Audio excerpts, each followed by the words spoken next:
to the listeners of DBS Radio, and good morning to the guests that we have in studio of Felix Henderson. And I'm sure this morning, Miguel, that we're going to have a very educational program where people are going to learn much more about the Independent Regulatory Commission, our IRC. IRC, indeed. We say good morning to those joining us on the internet and on the various FM frequencies. In a few, we should be live on the social media. I think we are live, so we welcome our viewers on DBS Radio's Facebook page and YouTube channel. We are meeting the IRC team this morning, the Independent Regulatory Commission, and they have been on an education campaign. It's all about education this morning as far as the rate review for DOMLEC is concerned, or the tariff review. Our guest this morning, the Executive Director of the IRC, Mr. Justin Case. He was appointed Executive Director in 2018. He supports the Commission in developing a regulatory framework for the electricity sector. He leads and coordinates the overall tariff or rate review process to ensure fairness and compliance with regulatory guidelines. We're also joined by Connie Joseph Louis, who has held the position of financial analyst from 2011. She evaluates DOMLEC's financial operations, including auditing its financial statements. Her role involves reviewing DOMLEC's tariff to identify the revenue requirement to allow the company to operate efficiently. And we're also joined by Mr. Jason Timothy, who was appointed Projects Officer in February of 2022. He offers technical, analytical, and engineering insights on projects delegated by the IRC. His main responsibilities revolve around sustainable energy development and climate resilience. Gentlemen, madam, good morning and welcome. Good morning. Good morning, welcome. All right. How are we doing today? Everybody's doing good. Look at the smiles. Jason leading with the smiles. I like that, Jason, always, as usual. Everybody doing good? Yes. All right. Yes, we are. Okay, fantastic. Just sorting out our lighting there for our social media viewers. So, Mr. Joseph, as we said, it's an informative and educational exercise this morning. I really want to have the common listener, the barefoot man, really understand and follow the direction of today's program. So let's start from foundation. I want to ask any member of the panel to help us understand the role of the IRC. You know, tell us more about the IRC and the role it plays with regards to the use of electricity here on the island of Dominica. Okay, so the IRC was created after the Act of Parliament, Act number 10 of 2006. And the main purpose of the IRC is to regulate the electricity sector. The sector was liberalized from the time the Act came into being, and therefore the regulator acts as a entity to ensure that players within the sector abide by the rules, in simple terms. So the regulator will set rules and regulations that will guide any development in the sector related to electricity. So it's electricity generation, electricity transmission, electricity distribution, plus distributed energy systems that people may want to install on their houses, like photovoltaic systems, which we refer to as PV systems, that are more or less easy to install, and someone can easily decide, well, I want to generate my own power and do their own thing. Okay, so we establish rules and guidelines for the electricity supply in the sector. We investigate customer complaints. We review and set tariffs for the entities that, such as the DOMLEC and IPPs. We also support government policy as ratified by the government. So, for example, the National Energy Policy that was ratified in 2021, and engage other agencies to promote, protect, and enhance sustainable environment within the Commonwealth of Dominica. Okay, thank you. So if I was to quickly ask, what exactly existed before the IRC's establishment prior 2006, and how did that affect so the before distribution? the IRC, there was a Public Utilities Commission, which is something that existed too. That is an entity within the government that existed to monitor the operations and tariffs and so for utilities. So as you would know, Dawasco recently did a tariff review, and then the PUC within the government Ministry of Utilities would be the one that would review those documents and decide how they want to move forward. So a Public Utility Commission existed before the IRC, which would deal with any issue relating to the electricity sector at the time. Okay. So in saying so, Mr. Case, I would like to know, how does the RIC ensure that fair electricity rates in Dominica is given to the consumers? All right, so the IRC has wide sweeping powers based on the Act, especially Section 23 of the Act, that allows it to collect information, DOMLEC's operational information, its finances, its technical information, financial information, and we can analyze that information at a level that will allow us to ensure that it is accurate, and it will feed into various calculations that will lead to what we call the average rate, which will be distributed among the tariff structure, which includes the various customer categories and so on. In terms of fairness, it has to do with the accuracy of the data.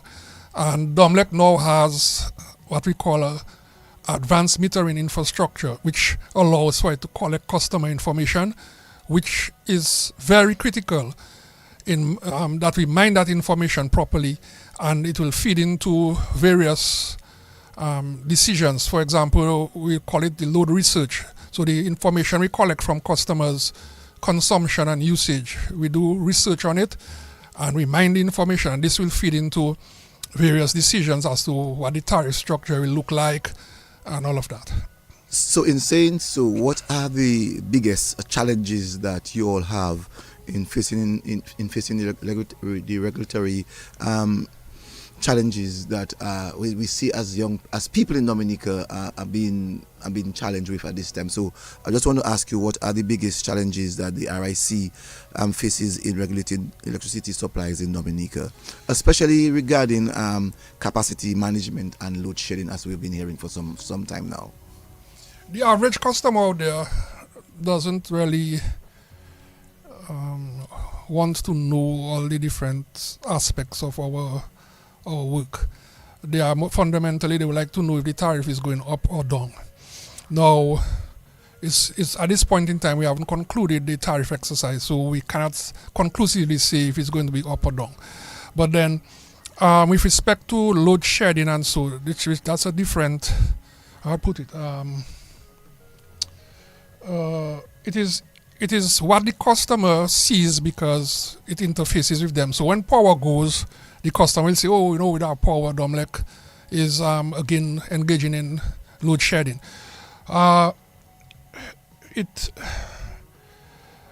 onus is on DOMLEC to ensure that their engines are always working, and therefore they should perform their maintenance on time to ensure that this is so. Cecil, one thing I'd like to add to that is, at the end of the day, when we talk about load shedding, we need to realize it's actually not in DOMLEC's interest to be load shedding, because when they're load shedding, they're not making income, because that's actually the business of selling electricity.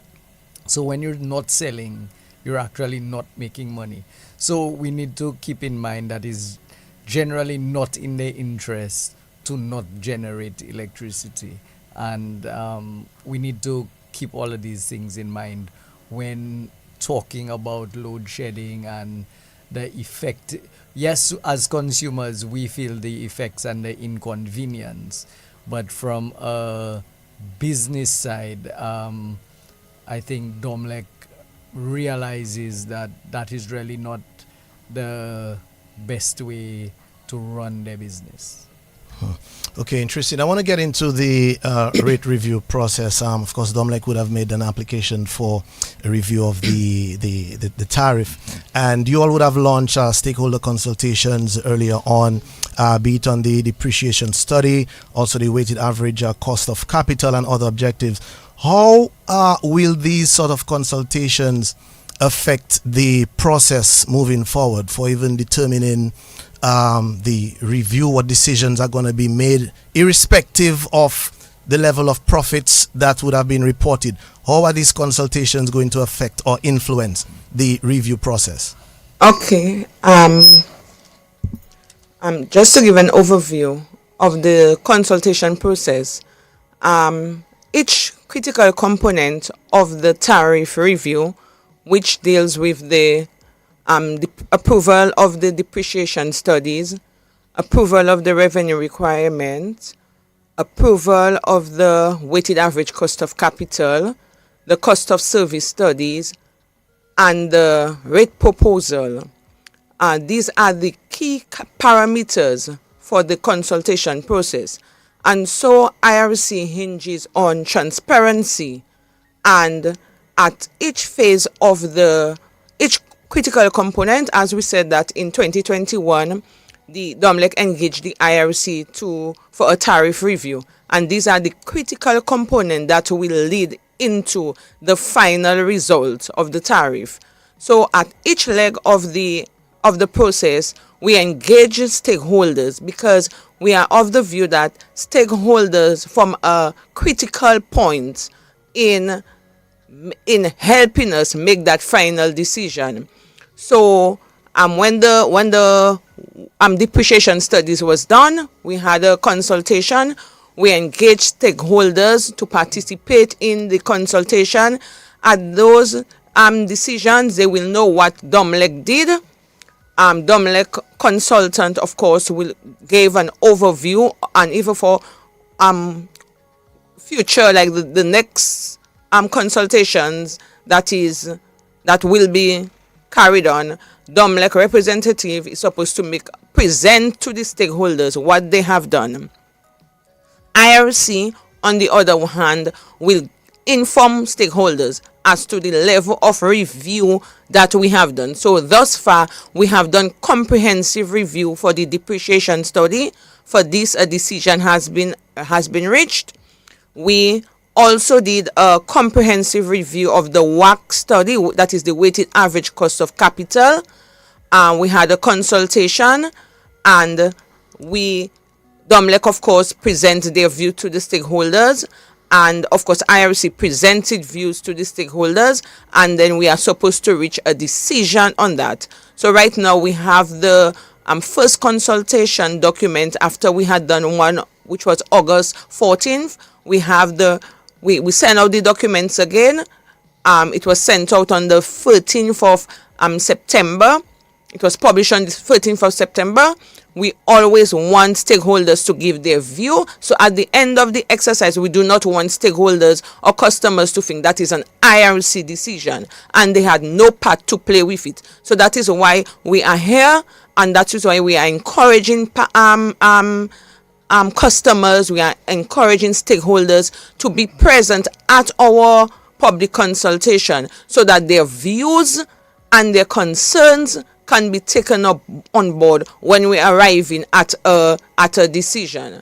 So our emphasis right now is for customers to engage or be part of the consultation process, so that their views can be heard and will taken aboard in the final decision. So for the WACC, the weighted average cost of capital, we have a paper out.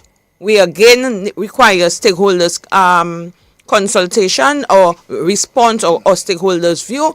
This closes on September 27th, and a final decision on the weighted average cost of capital, which is the return that Domlec is expected to receive on their assets. Then this decision will be made on October 11th. For the other leg of the tariff process, other consultations will be going through. Hence our idea to reach out to stakeholders, so that at each phase of the consultation they can participate and their input can help us in making a valid and a fair and honest decision that will be in the interest of all parties, that in the interest of Domlec, and of course that is in the interest of the customer. And again, I must say that we at the IRC, we did a comprehensive review. We had a consultant from Paris who is an economist. She has a in-depth expertise in that area, and she helped us, and us together with our consultant and us at IRC, we review, and I must say we conducted comprehensive review, thorough review of the data set that Domlec provided with us, and all that help in feeding us and finalizing the consultative document. And based on your review findings presented so far, what has been the overall consensus from your various stakeholders? Well, what we felt that although we targeted certain stakeholders, we reached out to them. You know, we publish it on our website. It's open. We had talk show program before. We felt that honestly, the number of persons we were expecting to be at some of the consultation, we felt that it was kind of better wanting, more or less. So we are hoping that in the other consultations that are expected to continue, that stakeholders can participate. So we do not want it to be a fait accompli between Domlec and IRC. No, we want that stakeholders to say, okay, I was there and I helped to give my view, and therefore my view was expressed and taken on board in making a decision. Yes, Cecil, quickly, let me just invite the stakeholders and listeners to call in. Feel free to call in 1-800-327-compliments flow 448-3284. Cecil? Well, we are aware that the consumer always tend to think that they need the best price or the best rate. I just want to find out from Connie in reference in the work that she's now doing, which is to evaluate Domlec financial operation.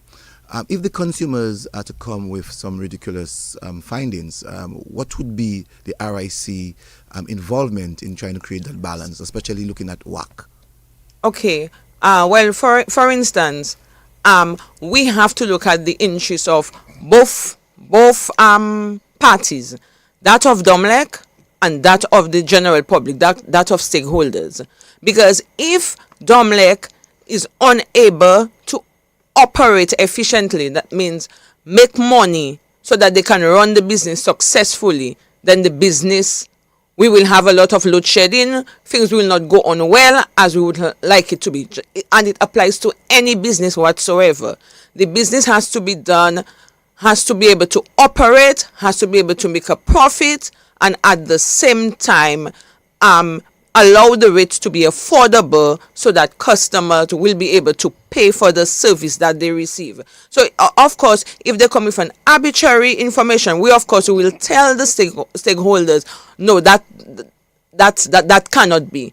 Because if this is so, what would be the end result? What would be the end game? You know, so it would impact on Domlec's financing.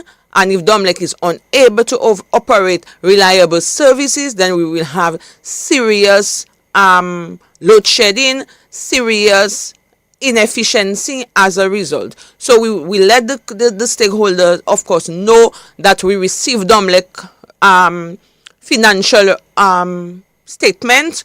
We review it. There are certain things that we may disallow from the rate base. There are certain things that we may allow.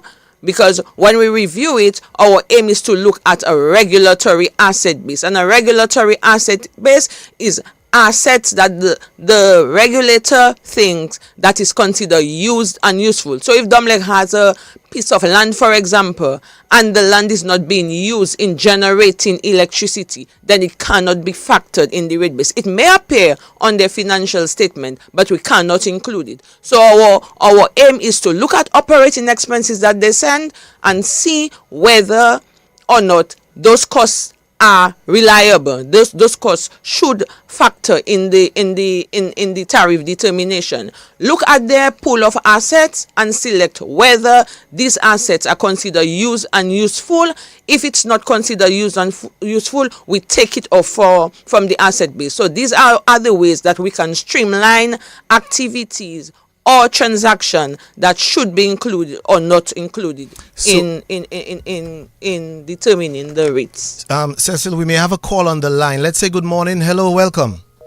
Okay, we lost that caller. Go ahead, sir. And Cecil, Timothy. okay, well, let me just add one thing to what Yes. Connie is saying.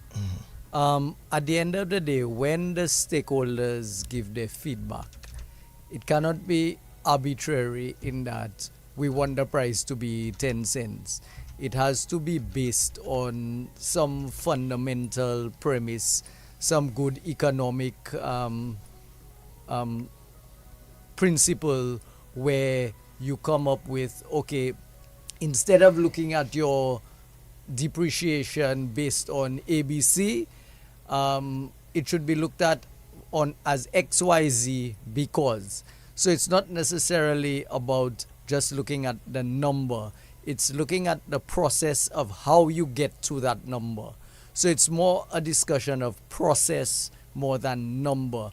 And if we do the process properly throughout, that should bring in a good number where Domlec is providing electricity at a rate that the consumer can afford. Okay, fantastic. Let's try again on the telephone. Good morning. Hi, good morning. Good morning, sir. Yes, just calling point? Yes, talking point, you're live. Go Talking ahead. point, I'm sorry. Yes, thank you. Yes. So, at the end of the day, the consumer is not just interested, and consumer being both residential and business, interested in Domlec's rate base. They are really interested in what they pay at the end of the month. And we know that the fuel surcharge is relatively a significant part of the overall bill to the consumer. My question is, does this review, I know it's called a rate review, but does this review in any way factor in the cost of fuel, the fuel surcharge, and examine ways in which it may be reduced to make it more palatable for the consumer? That's my question. Okay, thank you, sir. First of all, you have the base rate. Okay, the tariff is structured in a simple way. You have the base rate for the various customer categories. You have the fuel charge, and then you have the non-fuel charge when geothermal comes on stream. Now, since geothermal is not there yet, the tariff structure will comprise of basically two parts: the base rate for each customer category, and what the fuel cost, which will be now a total pass-through. So there will be no longer any surcharge, because a surcharge is a charge on top of a charge. So how it was structured before was that you had a fixed part of the fuel which was embedded in the base rate, and then you have the variable part which is called the surcharge. Okay, so in the new tariff, this will be eradicated. So you find that it will just be a total fuel pass through. So that's number one. Now, to just delve a little bit into what the tariff structure will look like, the tariff structure will be changed from what it is now to something else. So the IRC has worked with Domlec after mining Domlec's data to introduce time of use. So let us say hypothetically the tariff will go up. There will be a peak time and an off-peak time. So this will allow for customers to have choice. So the tariff for the peak times will be slightly different from the tariff from the off-peak time. So customers can move their consumption of certain or performing certain tasks that require high usage of electricity to the off-peak periods if possible. So this will somewhat alleviate the impact of just a linear rate increase if we were to stick to the old structure. The IRC is working tirelessly to ensure that the rates that customer will receive will be affordable, and so this is a trade-off that will occur in the new tariff structure that will be applied when the rates review process is finalized. Okay, we have another call. Okay, we may have lost that call, but I want to just jump a little bit as we mentioned geothermal. Whenever that comes on stream, when we are fully ready, I mean, how much do we see that really affecting the overall rates, and how much of that has been really incorporated in the whole review and research process itself? Can we say automatically or assume that rates are just going to go down once we are on full steam with geothermal, Mr. Timothy or Mr. Case? Yeah, the initial size of the geothermal plant is 10 megawatts. Our peak demand is roughly 17.6, you could say roughly 18 approximately megawatts. Obviously, some diesel generation will still have to occur to meet the demand. The good thing about the geothermal is that it will reduce the volatility of compared to the fuel price. There will be no volatility, like from month to month. We'll have serious changes in the fuel price going up or down. Okay, and so that will be one of the main advantages of the geothermal. The second thing is that the feed-in tariff will definitely be lower and consistent than the diesel cost of diesel. Okay, so these are the two. Now that should feed into a lower. It should have an impact of lowering the rates slightly. Okay, fantastic. Let's go to the telephone. Good morning, you're live. Good morning. Morning, welcome. I'm a lady from Konkole. Okay. I have 4 trees on top of my house, and the owner of the trees don't want to cut the tree. The owner of the what? The tree. The owner of the tree don't want to cut it. What? I asked him already, and he's not cutting the tree. And Okay, is that? Yeah, is that something for another discussion? It has to be for an open line. Yeah, for an open line, ma'am. So we are with the IRC right now, the Independent Regulatory Commission, and we're looking at the review on the tariffs for Domlec. Cecil J. I just wanted to find out from Mr. Case, as he did make mention of the renewable energy. I wanted to find out from him how would the IRC in reference to the renewable energy, how would they support that geothermal project? How would the IRC support? That's what you're asking? Yeah, asking how does the IRC support the renewable energy project in Dominica? That's what I was asking. Okay, so the IRC is mandated by the Act to regulate the sector, but also be cognizant to government's policy. So the government national energy policy, which was ratified in 2021, basically states that we want to get all our electricity from renewable energy sources by 2030. Okay, so that's the target that we are aiming for. Now, in terms of any entity that's generating power, because the generation is liberalized. So any entity that's generating power in Dominica, especially utility scale power, will come under the auspices of the IRC. So, for example, the geothermal plant, which will be run by the Geothermal Power Company of Dominica, the GPCD, will come under our regulatory authority. Okay.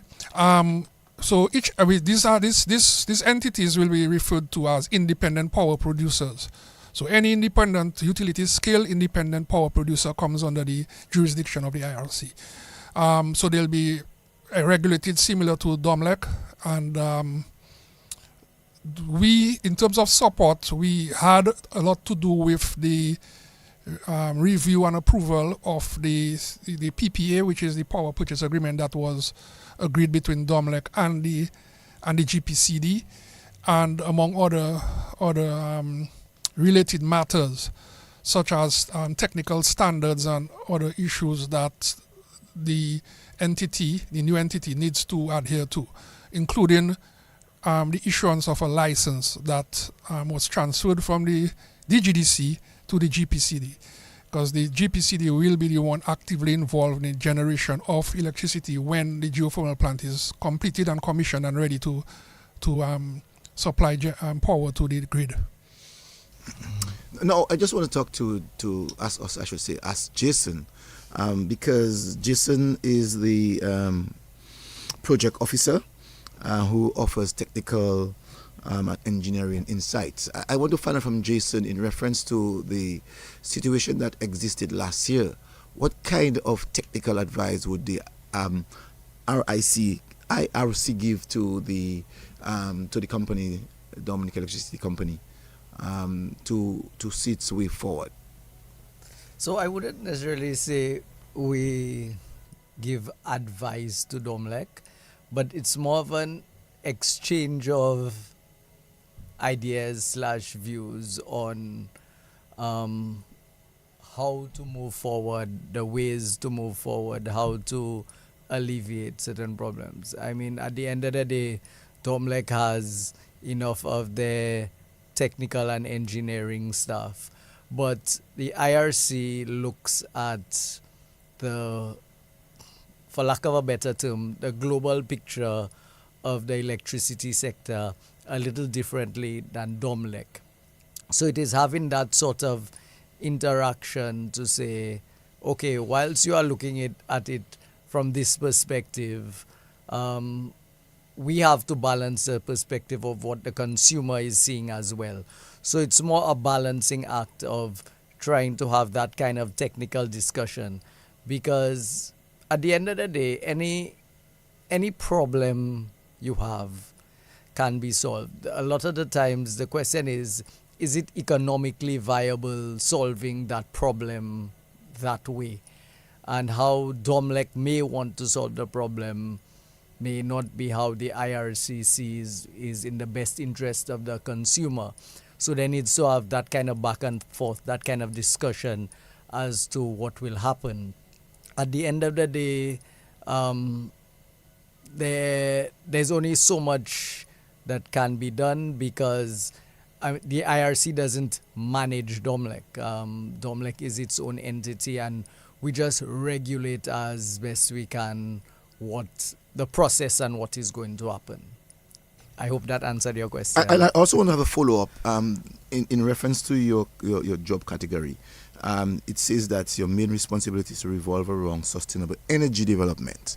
We also saw last year, in reference to generating energy into the homes of people, that you had quite a lot of load shedding.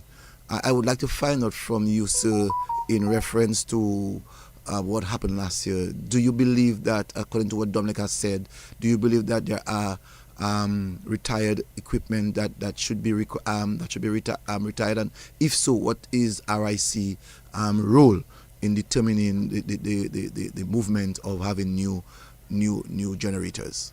So at the end of the day, we need to realize not everything, everything has a lifespan. Some things have a lifespan of 1 year, some things have a lifespan of 100 years. And how you, for lack of a better term, how you take care of things will help determine that lifespan. We also have to be cognizant that everything has a price. And again, the IRC has to do the balancing act of representing the consumer and representing Domlec. So, yes, in an ideal world, whenever a generator has a problem, in an ideal world, you remove it and you put in a new generator. Or you have a replacement for everything. So basically, you have 2 for 1. But the cost of that is going to be put onto the consumer. So there's really a balancing act which the IRC has to take into consideration to balance what is going on at the economic level. Because, I mean, I think we're all aware that most customers are complaining about the price of electricity. Now, if you put in a fleet of new generators and you have geothermal coming on in the next 2 years, what there's no way the price is going to go down. So it's really a balancing act of trying to work with your long-term plan and your long-term vision whilst being able to satisfy your short-term needs. And again, it's really just about trying to balance those costs and the price to the consumer. Yeah, and in balancing all this, I mean, we said we want, or we are hoping that rates can be seen or deemed as affordable to the consumer. You said, Jason, costs have to be passed on to the consumer at the end of the day. That's the reality of things. So how much are we willing to sacrifice or absorb, even, for a certain period of time, just so that the customers can probably breathe better? Are we willing to make those sacrifices? Well, and I guess that is where when Domlec and the IRC sit at a table, I think one of the things everybody needs to realize is that when you sit at a table, everything is not going to be kumbaya and let's have a coffee. Sometimes there are going to be fundamental arguments and sometimes people will get upset. You have to walk away, take a breath for 2 days, come back and try and figure out where is that middle ground that everybody can be satisfied, because there is going to be both sides are going to have to make some sort of concessions through the process. So, I mean, again, I would say, the IRC job is a thankless job because customers are always going to feel their bill is too high. Domlec is always going to feel they're not making enough money. But there's a saying, when everybody is unhappy, that's when you're doing a good job. Connie, where are our rates comparable to other territories? How are rates with regards to... No, it's not. Our rates, we are higher in comparison to the other OECS countries. Okay. Or the Caribbean at large. Well, in Trinidad, for example, it is significantly low compared to Dominica because it is being supported by the government. Okay. But subsidized by the government. But I guess the impact of our costs, it has to do with, let's say, for example, our terrain, the economy of scales, and the cost involved in generating the electricity. So we have a lot of diesel plants. Yeah. At the end of the day, Dominica is bigger than, say, St. Lucia, Antigua. In terms of land mass, it's bigger, but the population is smaller. So you still have to pay the same amount to support like a larger infrastructure. So the cost per person is mathematically going to be higher. So unless we get our consumption to a higher level, and that's more people, more business, more, it's always going to be a challenge for us to bring down that cost. Okay.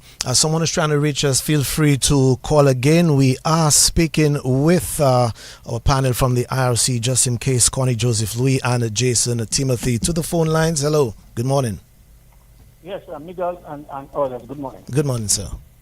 Yes. Connie spoke about the WAC consultation.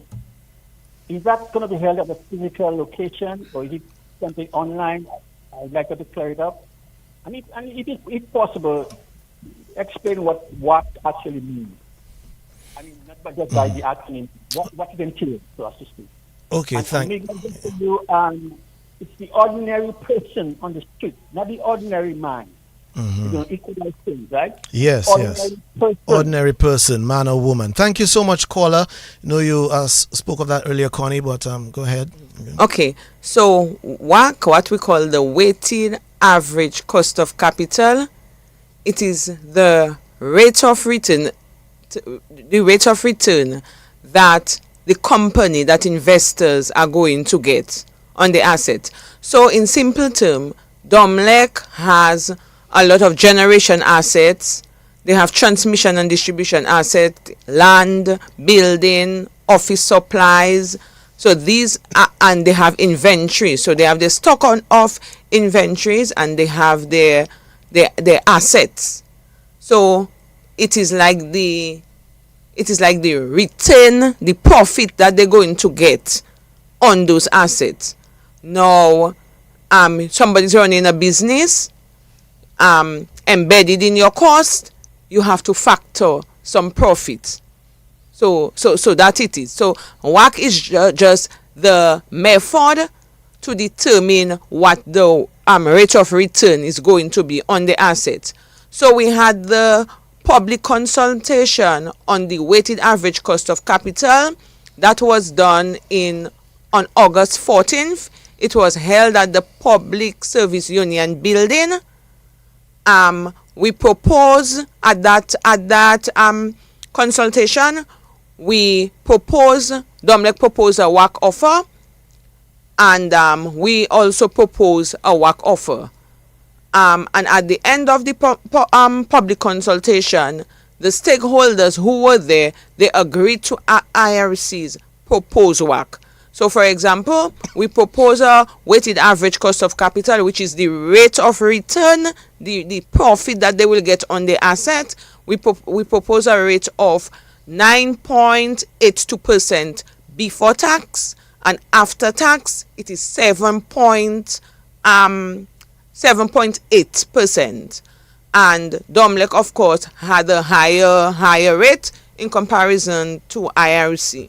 So at that consultation, the people who participated, the stakeholders, they supported IRC rate, which was lower than what Domlec proposed. So, Mrs. Lewis, what is the reasons why Domlec rates were higher than that of the RIC? Well, it has to do with to work out the weighted average cost of capital. You need a number of data sets. And you have to look at, for example, the cost of debt. So the cost of debt would be the interest rate. So the interest on loan. So you take a loan, if the loan offer you 5% interest, that is straightforward. But the other one is the cost of equity. It is deeper, it is more involved.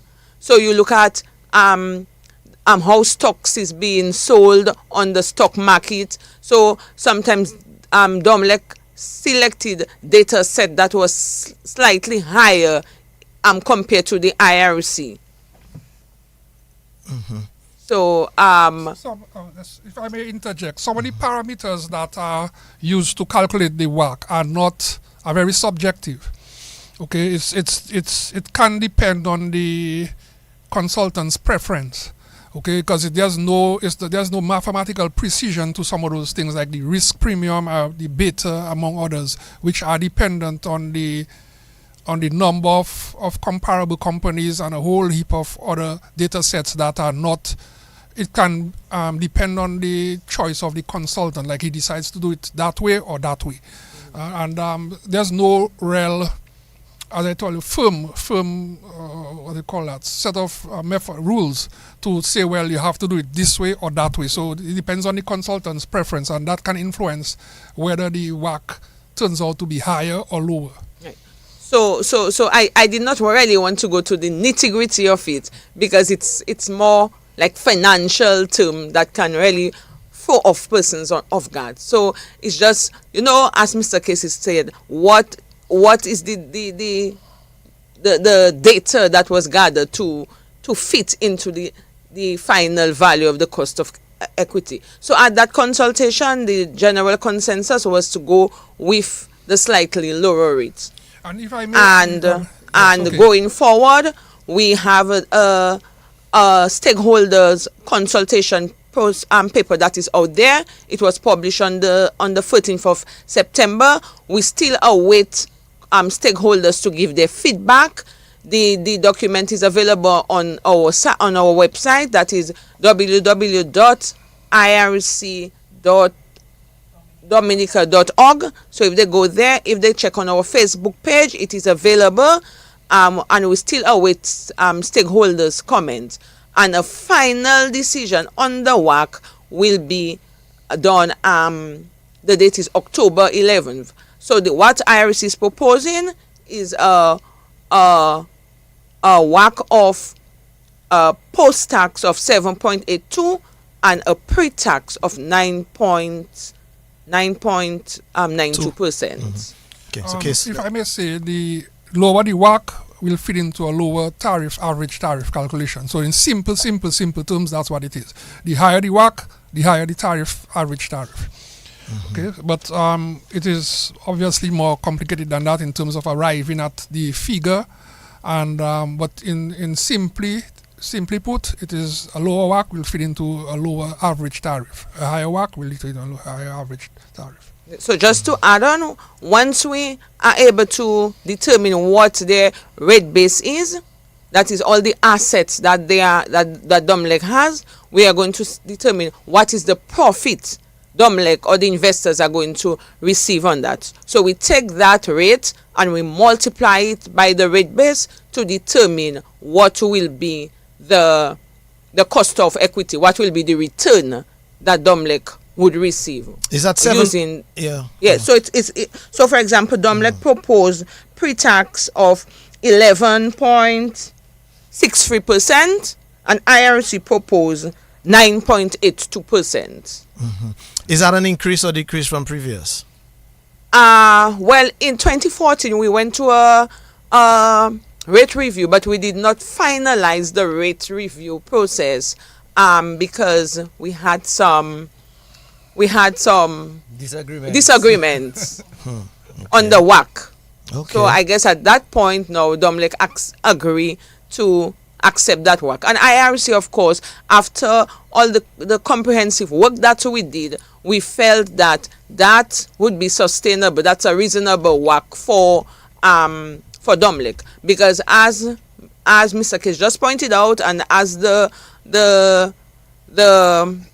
rate return is, the higher the rate, the rate of return, it will be the higher the profit or higher the return, and therefore that would result to a higher electricity rate. So if it is lower, it would benefit the customer. Interesting. So that's why at that stakeholder, people went with the IRC's proposal, but Domlec felt that they could work with that figure as well because it is considered reasonable. Let's try again. On the line, good morning. Hello. Yes, good. Thanks for the explanation. But Tony said that the final decision has not been made. So if the customer decides, well, 9% pre-tax is suitable, what would be the next move between the IRC and Domlec?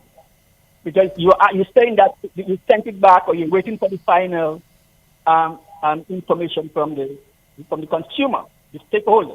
So if they go to 9% versus Domlec 11 and IRC, I think lower, right? What would be the next step? The next step would be to publish the results. So we have we will have to issue a statement of a result where we finalize. Well, the decision is to offer Domlec a WAC of 9.82%. Yeah, and the thing is, you've been having challenges in getting the sort of response. You know, the stakeholders, you're saying they're not showing up. Well, we said that the numbers are quite low, but that is why we are right now here to more or less reach out to the stakeholders so that they can participate, they can give their feedback. So at the end of it all, they will not say it's an IRC and Domlec decision, but it was, more persons were involved. So that is why at the consultation we had in August, on the 14th of August, stakeholders agree to the lower WAC, and of course, as I said, Domlec of course agreed to work with that, and it was in the interest of all parties. So hence, going forward, we need the stakeholders to engage, to participate into our consultation. So business personnel, accountants, interested people who are working within the sector, to participate, who have a good understanding of accounting or financial background, business ideas, to participate in in the consultation, because at the end it is in the interest of all parties. Yeah. We as the consumer, and Domlec as the company. Yes. So, Case? Yes, Connie didn't really. To answer the question by the caller, one cannot just assign an arbitrary number and say why it can't be 9 or why it can't be 8 or why it can't be 6. You have to do the calculations. You have to go through the process to arrive at determining the figure. Okay, assigning an arbitrary figure can be very irresponsible, and it could lead to Domlec not being able to meet its revenue requirements. So I want to find out from Connie in reference to the public engagement. How does the RIC engaged with the community? Because you said that you're engaging with the community. How does that go? And how do you all address the concerns and feedbacks of the people of the various communities? Well, for the consultation, we have, after we publish the consultative document, we have a 2 weeks window where we get feedback from customers. And as I said, that it is available on our website and our Facebook page, and persons can come into the IRC, of course, to receive a copy of the consultative document. Once that 2 weeks window is closed, we have another period open for where we publish the comments following the first consultation. Again, you have a 2 weeks window, if I'm correct, whereby customers are able to meet their feedback.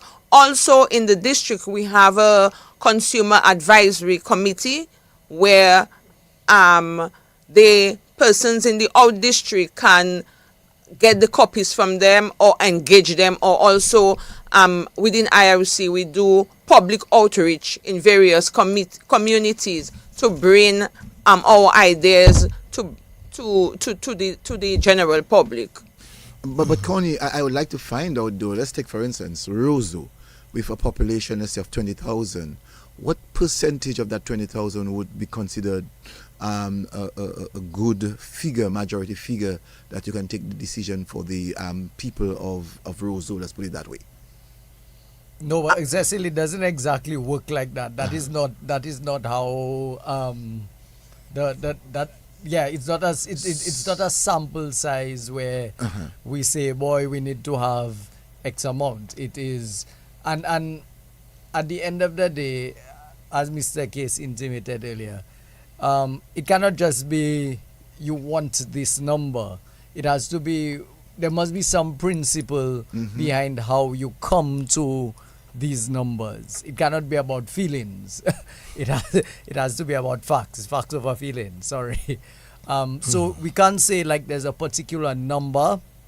When we were doing the consultation on the WAC, it was sent to a number of accountants and institutions such as DAIC, DHTA, and the like, because these are people, and accountants specifically, because it deals with certain accounting principles such as depreciation and WAC, which are really accounting principles. We reached out to those people because at the end of the day, all of us are consumers, but you're really looking for, yes, we have our views on how it should be looked at. Domlec has their views on how it should be looked at, but neither of us know everything. So there are other people out there who may look at it in a way that we didn't think of looking at it, and they come up with a process which says, okay, actually, if you do it like this, then the number comes out to be, and the process makes principled sense, then it's something that will be taken upon, discussed, and decided upon. I don't know if that makes sense.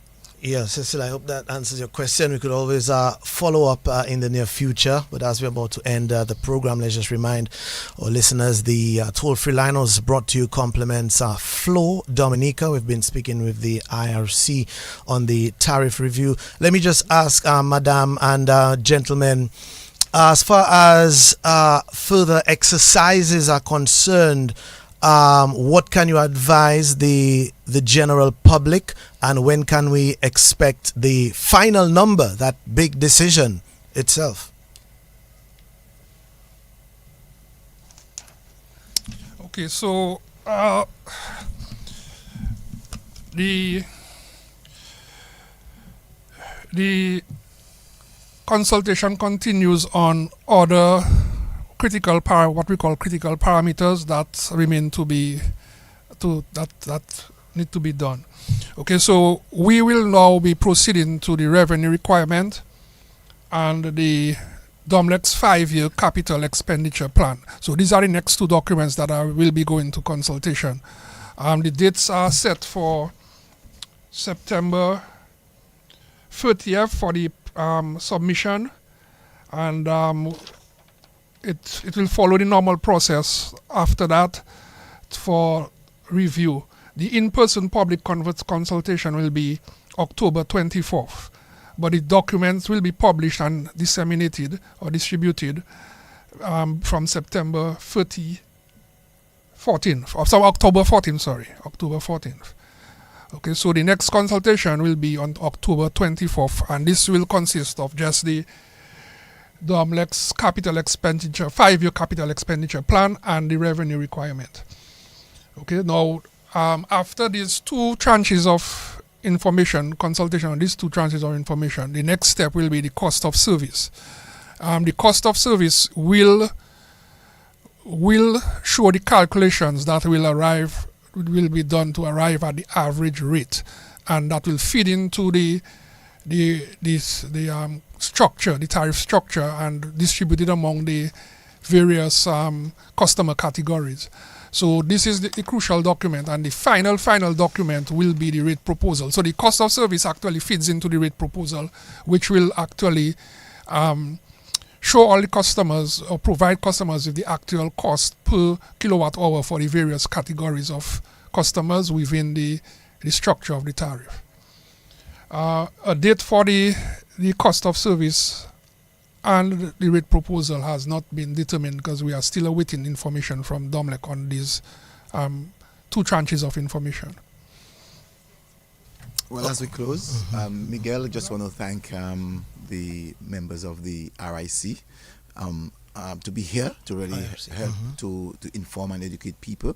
Let us hope that it's not the first and the last. Let's ensure that for the consumer's sake that we can get the IRC to be much more engaging, and also to have DOMLEC themselves to be involved in the engagement, so that we can have both sides of the fence, and we can come to a middle ground. So again, this morning hearing from the IRC was of great importance to the general public, and I hope that they were able to consume what was said, and that in the future that we can get all of the various stakeholders to really make us have a better society, a better environment when you talk about the issue of electricity. All right, fine. And I want to conclude by... Okay, go ahead, Mr. Yeah, Keith, before you conclude, I think I made an error in the dates. Okay. The next set of consultation, the document was... The first will be... The in-person consultation will actually be October 2nd. Okay. October 2nd. And the closing of response for the first issue will be October 4th. And then comments on the first response and publication of the second issue will be October 18th. And the closing on the second issue will be November 1st. Now, what I told you earlier was for the rate proposal. So the rate proposal, we're looking at the first issue of the document on October 14th and an in-person consultation on October 24th. Okay, and the closing of the first set of responses will be November 8th. And comments on the first responses and publication of the second issue of the document will be November 29th. And the closing of the responses will be December 13th. Now, When that is concluded, when the rate proposal is concluded, DOMLEC will file what we'll call the intent to file. And this will trigger the 60-day period within the Act that is for the final review of the rate review for approval by the IRC.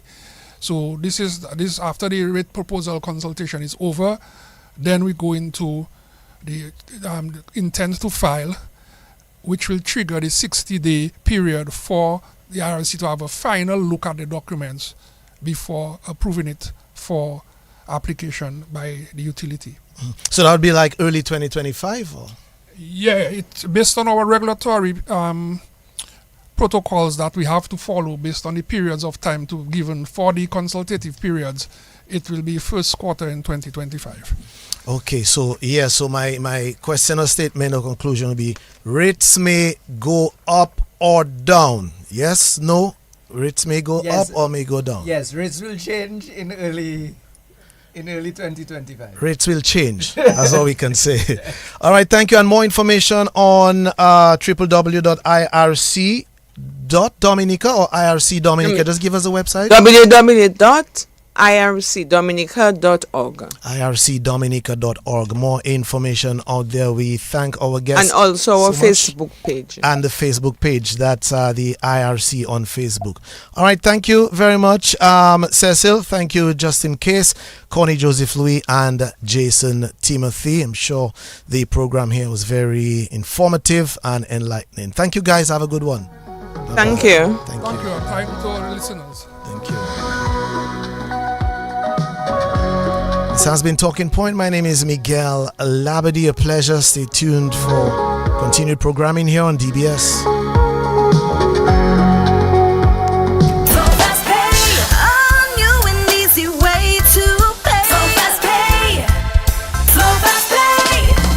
You asked for it and you got it. A quicker way to pay your bills online. It's fast, secure, and